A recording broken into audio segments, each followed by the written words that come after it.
Really got into this record back in the summer of 1989. Remember watching the video on MTV. A medium rotation. I don't think it was heavy rotation. Medium rotation. Concrete Blonde. Yet another one of those cool bands to get into in the late 80s. Bands like Godfathers, the Pixies, Gene Loves. Remember Gene Loves Jezebel? And then you got Concrete Blonde. And you've got Jonette Napolitano. And I noticed on YouTube, a YouTube comment compared her vocals to that of Ann Wilson, and I could see that it's got some of that low end similarities there between the lower registers, but between her and Ann Wilson, and when she climbs up the register too. Well, basically they do sound a little bit similar. I do see some similarities there. From Jonette Napolitano, originally from Hollywood, the band. This whole concept started out in the early 80s. It came, Napolitano, Jeanette Napolitano, a social activist, a bass player, singer, songwriter, uh, and she was in on the new wave, the post punk or the punk scene, playing in the nightclubs. That spawned these groups like Wall of Voodoo, remember Mexican radio in 1983, the Go-Go's, and the group X. I hadn't heard anything about X in years. Well, that same kind of rhythm, early 80s.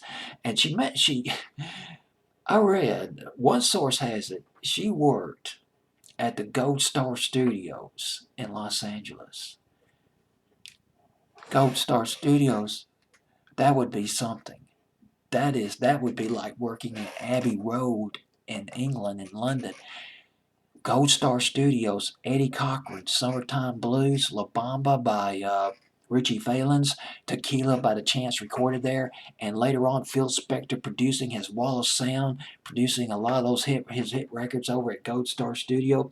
She worked there, but another source had it that she and the guy that she met, Jim Mankey, they teamed together.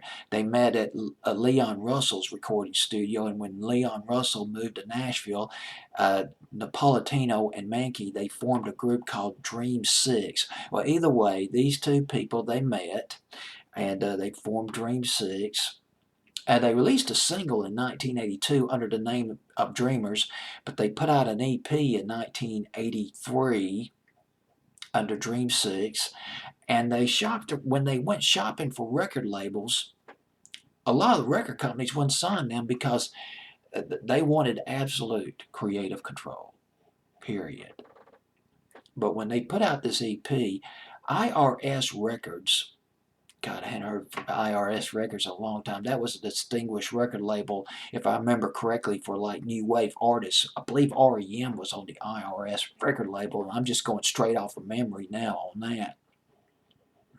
They were signed by IRS Records around 1984, 85, somewhere in that area. They put out their first album in 1986, 1987, and that was self-titled. Free came out in 1988, 1989, and that's when they added another bass player to the band.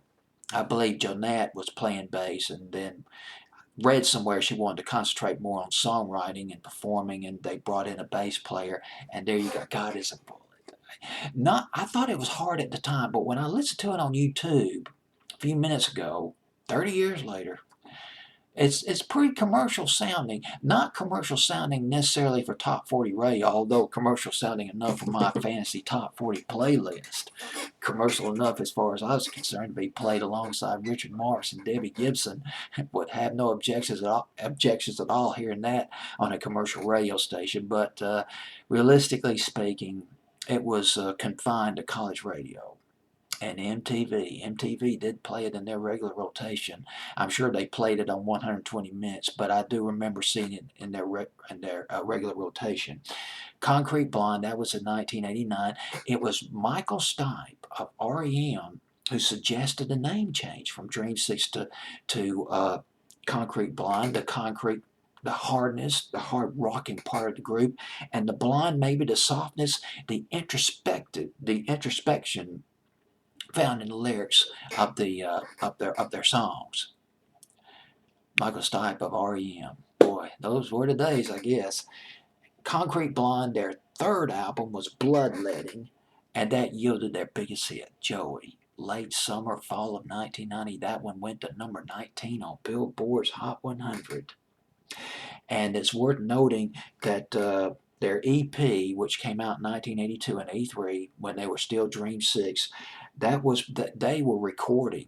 That was produced by Jim Mankey's brother, his name Earl Mankey. He had a recording studio. Earl Mankey, one the original members, founding members of the Sparks back in the early 70s, the group The Sparks. Jim Mankey also played in that group too, and the early incarnation of the Sparks. But this was before Concrete Blonde got really big, though. This was back when they were Dream Six, Jim Mankey and Jonette Napolitano. Well, all right. Concrete Blonde at number 12, up 8 from number 20 with God is a Bullet. It is up there on my fancy playlist. Got a berth on my fancy playlist, and it's moving on up. Fancy playlist, July 30th, 1989.